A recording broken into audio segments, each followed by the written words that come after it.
Ng mainit na balita mula sa mundo ng politika, mainit na usapin sa Senado ang napaulat na manoy irregular na paggasta ng pondo ng Senadora Risa Hontiveros. Ayon sa ulat, iniimbestigahan ngayon ang ilang proyekto ng kanyang opisina na di umano'y may kakulangan sa transparency at accountability. Marami ang nagtatanong saan nga ba napupunta ang pera ng bayan. Hindi naman pinalampas na Senadora Amy Marcos ang issue.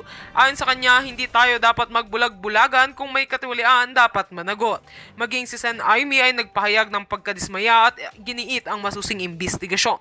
Gate niya, dapat ay patas ang pamatayan ng Senado pagdating sa pagsusuri ng paggamit ng pondo ng bawat miyembro nito.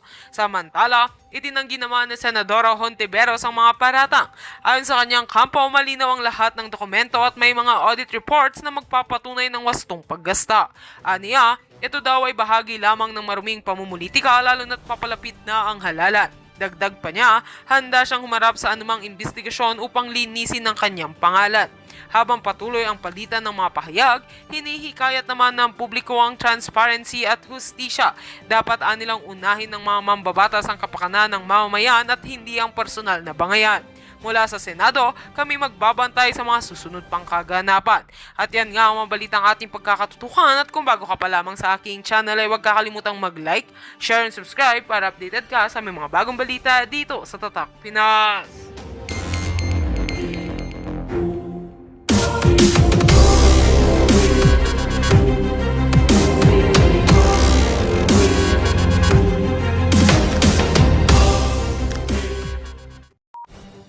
Tayo po mga kababayan, meron po tayong ideya kung sino itong mga politiko na winawalda sa pera ng sambayanan para magbayad ng ads o patalastas dyan sa FB at YouTube para siraan itong si Senator Amy Marcos, itong si Vice President Sara Duterte, Pastor Apollo Kibuloy. Meron po tayong ideya dyan.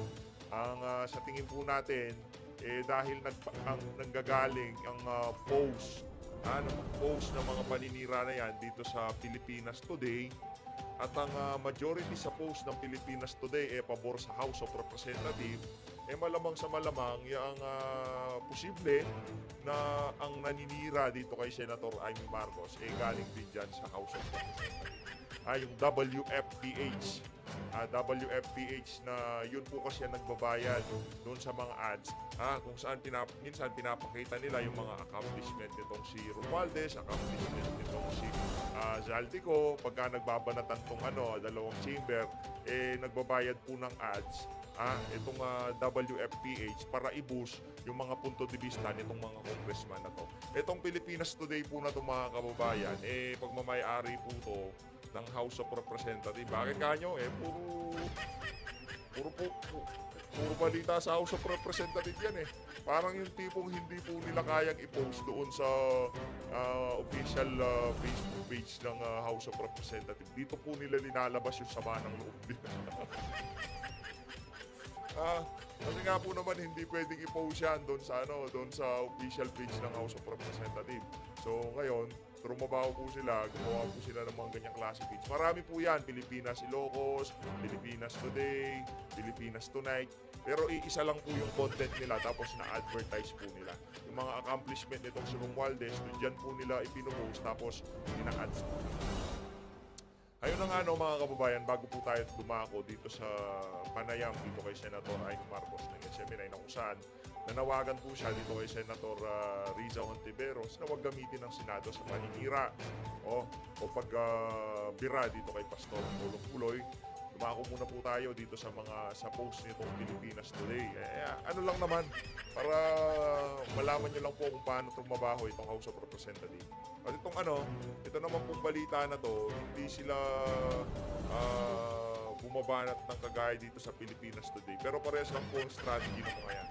So, di po natin alam, baka, ito ba meron mga taga House of Representatives na nagtatrabaho dito sa balita o nabusalan dito ng mga ng mga politiko, kaya ang post po nito puro anti-Kibuloy pro Congressman at Senator Risa Hontiveros. Yan po ang post nila dyan sa balita na yan. Inaprubahan pagbawi sa prangkisa ng SMNI. Walang bago dyan. Alam nyo po mga kababayan, mag-uumpisa pa lang yung hearing dyan sa SMNI na yan. hindi pa po narinig nitong mga congressman na to ang paliwanag ng mga resource person na galing sa SMNI. Alam na po natin na i-revoke ang prangkisa ng SMNI. Kaya anong sabi natin nun kay Mark Tolentino? Wag na. Dahil wala rin kayong mapapala, hindi naman pinakikinggan yung mga ano nyo eh. Yung mga paliwanag nyo, hindi ba magpapaliwanag po? Yung paliwanag nila, ano naman eh, acceptable eh, pero hindi po yun ipapatapos. At hindi po tatanggapin itong mga congressman na to yung paliwanag ng mga opisyal ng SMNI. So ano mangyayari dito? Kahit hindi pa po tapos yung hearing na yon, confident tayo na talagang liligwakin ang prangkisa ng SMNI. Yun lang po yung mga kababayan. Di na tayo nagtaka doon. Ngayon ang po mga kababayan, dumako po tayo dito sa banat nitong si Raul Manuel, dito kay Vice President Sara. Alam niyo po ba mga kababayan, sa lahat ng kaganapan na to, sa lahat ng gulo na to, ingay na to na nangyayari sa pagitan ng mga politiko dito sa mga Duterte, dito sa mga Marcos, dito sa mga KOJC, isa lang po ang nakikinabang dito mga kababayan. At hindi yung mga ordinaryong Pilipino ang nakikinabang dito sa lahat ng kaguluhan. Mga kababayan, alam niyo po ba kung sino nakikinabang dyan? Yang mga makabayang black, yang si Raul Manuel. Kasi yan po ang mission nila. Papasok sila sa gobyerno, papasok sila sa pamahalaan at sisirain nila yung pamahalaan sa loob. Hindi na po meron silang merong armadong pakikibaka at itong mga legal fronts hindi naman sa ating galing yan kay Joma. Ayo, yung mga legal fronts ng mga makakaliwang grupo. Makabay, Kabataan, Teacher, Gabriela, Bayan Muna. Ayo, ang sinabi nitong si Joma. Ngayon, ang nakikinabang po sa lahat ng kaganapan na to sa ating bansa, walang iba kundi itong mga individual na gustong sirain ang ating pamahalaan. At isa na po dyan, itong si Raul Manuel. Kung hindi kayo nagnanasa na masira ang pamahalaan, sige nga, batikusin nyo nga ang ginagawang pang-recruit, pangingikil nitong mga makakaliwang grupo na to sa ating mga kababayan. Batikusin nyo yun at ititigil namin ang pagtawag sa inyo ng mga sympathizer kayo ng mga makakaliwang grupo. Yun lang yung Raul Manuel. At yun ang mga kababayan, Senator Amy Marcos. Huwag gamitin ang Senado para idiin si Kibuloy.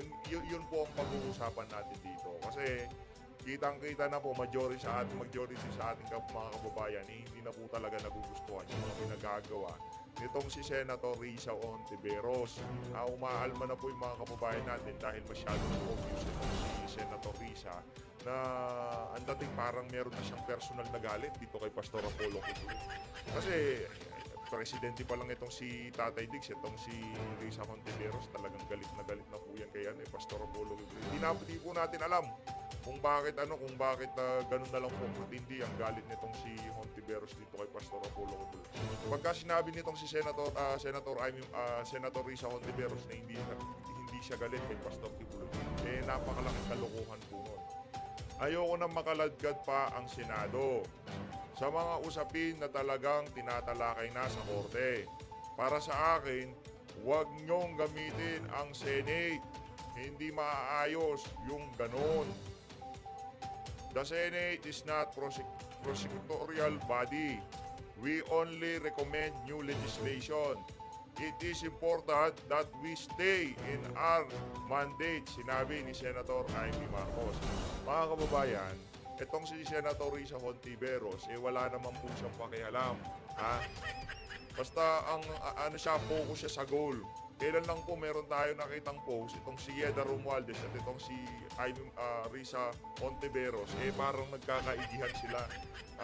Kaya napagkakamalan na itong si Risa Hontiveros extension ng House of Representatives dyan sa Senado. Napagkakamalan, wala tayong sinasabi dito Sinasabi ng ating mga kababayan kung umaasal daw ngayon itong si Senator Risa Hontiveros, para daw siyang congressman. Para daw, ang tono daw ng mga congressman na bumabanat sa mga Duterte dyan sa House of Representatives, ganun na ganun daw po ang tono nitong si Senator Risa Hontiveros. Sabihin mo po yan, Senator Amy, sabihan mo yung colleague mo, sabihan mo siya ng harapan na, oy, Risa Hontiveros, wala ka na ba talagang hiya? Kahit kaunti bang hiya sa katawan mo, naubos na? Malakas po kasi ang loob nitong si Risa Hontiveros kasi matagal-tagal pa po siyang luluklok bilang senador sa ating bansa. Pero sa bagay, last term niya na yan, malamang pagkatapos niyan, pupunta siya ng House of Representatives at doon naman siya maghahasik ng lagi pagkatapos niya dyan sa Senado.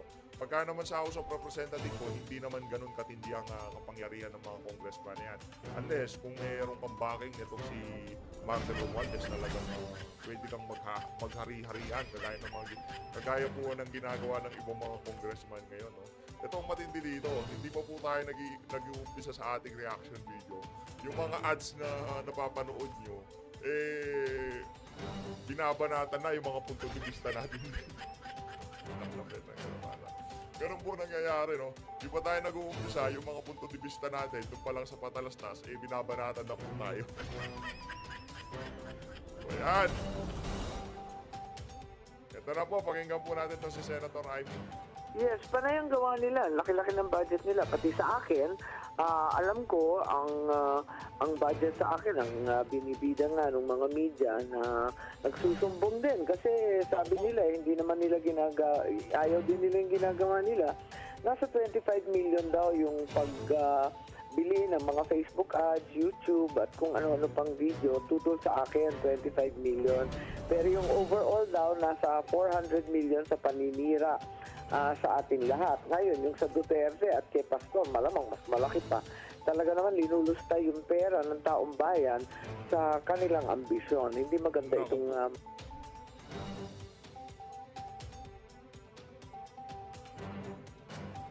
mga pangyayari ito. Sinisiraan tayong lahat, palibasan tayo'y naninindigan. At ito nga, wala tayong magawa kundi sabihin at ulitin ang katotohanan na alam natin. Ma'am, ano po, kamusta po ang Senado ngayon?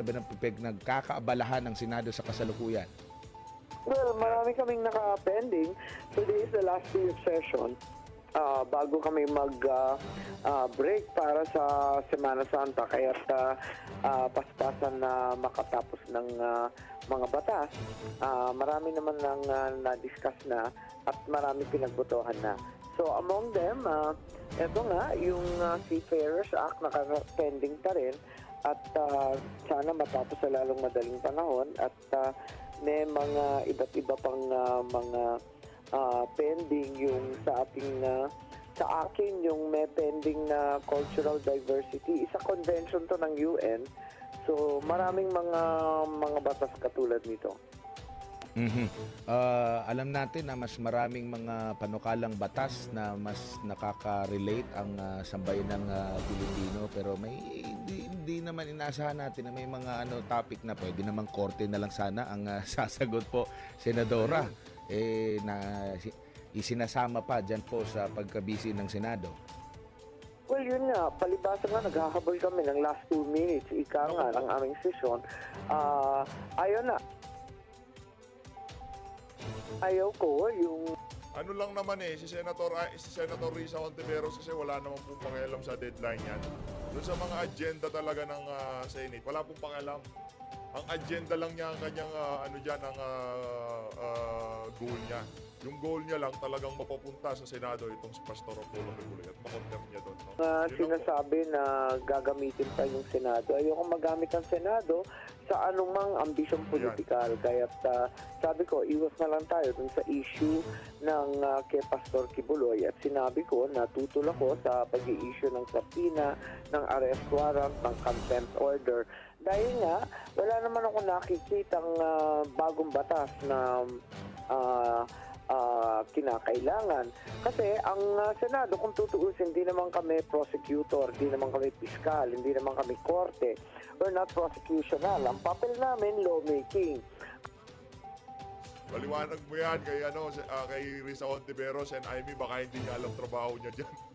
Kapag nangangailangan ng bagong batas o bagong polisiya, yun ang aming papel. Kung bakit tayo papapel sa hindi naman mandato ng Senate, ayoko naman magamit ang Senado. Yun lang. Then pwede mo ba sabihin niya kay sige sabihin mo yan kay Senator Risa Hontiveros ng Harapan. Eh baka sa susunod na election kampanya ka namin dito sa Pilipinas. Pwede mo bang yung dumalo ka doon sa hearing? O kaya talagang direkta mo ng banata nito si Risa Hontiveros. Sabi mo, Risa, tigilan mo na yan. Mali na yung mga ginagawa mo na yan. Kasi hindi ko magagawa yun kasi baka magkapikunan i-address ni Senator Jaime ng direktahan nitong si Risa Hontiveros. Pabibigan mo yun. Kaya nga yung mga supporter, mga naniniwala, lalo na dito sa mga Duterte and kay Pastor Apollo, nagsinasabi sila na politika lang itong mga panggigipit Correct. na nangyari. And meron pang insidente ngayon, Senadora, pinaka-latest, gumawa ng mga videos na paninira, naka-ads pa sa YouTube. Gumastos talaga para ipalaganap itong propaganda laban sa mga Duterte and kay Pastor Apollo. Yes, panay ang gawa nila. Laki-laki ng budget nila. Pati sa akin, alam ko, ang budget sa akin, ang binibida nga ng mga media na nagsusumbong din. Kasi sabi nila, hindi naman nila ayaw din nila yung ginagawa nila. Nasa 25 million daw yung pagbili ng mga Facebook ads, YouTube, at kung ano-ano pang video. Grabe naman. 25 million. Grabe naman ang ginagasta nitong mga nitong Philippines Today na to sa paninira kay Senator Jaime Marcos. Itong WFPH na to, grabe naman yung ginagawa niyo. Laki naman pala ng pondo niyo. Saan galing yan? Sa akin, 25 million. Kung ako sa iyo, Sen Jaime, kung ako sa iyo, Sen Jaime, para magkaalaman, ipatawag mo itong WFPH na to. Mag-i-email po ako sa inyo, Sen Jaime, isisend ko sa inyo yung mga nakuha kong screenshot. Tapos, ipatawag nyo yung Facebook, ipatawag nyo lahat. Yarin lamang na ginigipit kayo, magpatawag kayo ng hearing dyan para talakayin kung sino yung nasa likod nito mga Facebook page na to. Ganun lang po kadili yun, Sen Jaime. Isisend ko, mag-i-email ako sa iyo, madam. Ngayon, ipatawag nyo po. Magsagawa kayo ng hearing dito sa mga paninira na to. Sabihin nyo po, mga walang kapararangan kasinungalingan ang pinapakalat nitong mga page na to. At ito yung mga nagpapand ng campaign para laban sa amin. Di ba? Sige, Sen Jaime, magpatawag po kayo ng hearing. Pero yung overall daw, nasa 400 million sa paninira sa atin lahat. Ngayon, yung sa Duterte at kay Pastor, malamang mas malaki pa. Talaga naman linulusta yung pera ng taong bayan sa kanilang ambisyon. Hindi maganda itong mga pangyayari ito.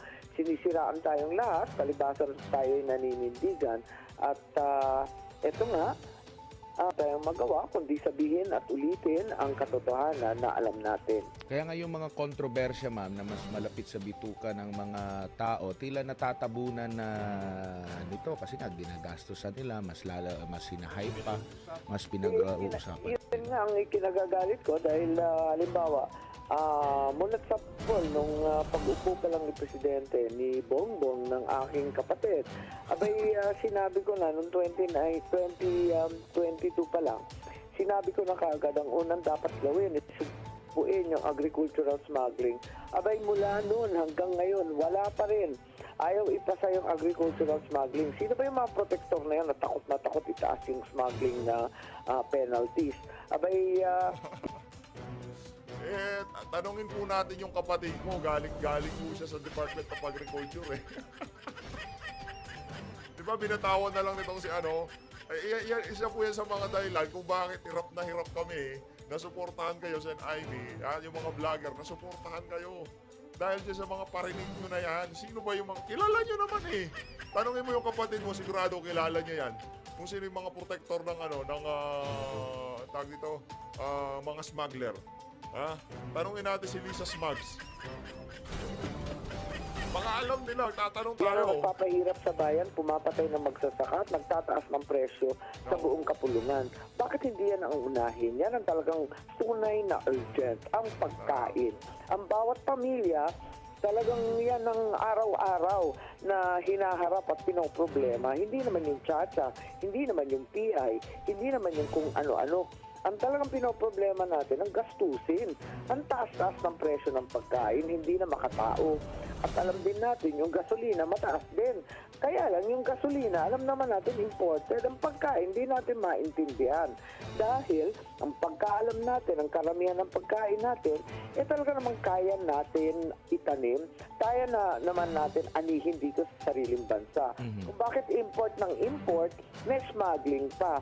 Talaga namang may kumikita dyan. And ang isa pa sa mga umiinit ngayon, ma'am, yung tension po dyan sa South China Sea, yung palitan po ng mga pahayag na alam naman natin, pag lalong lumala, lugi pa rin ang taong bayan. Lugi na nga tayo sa kasalukuyan kasi patuloy yung pagmahal ng presyo ng mga bilihin.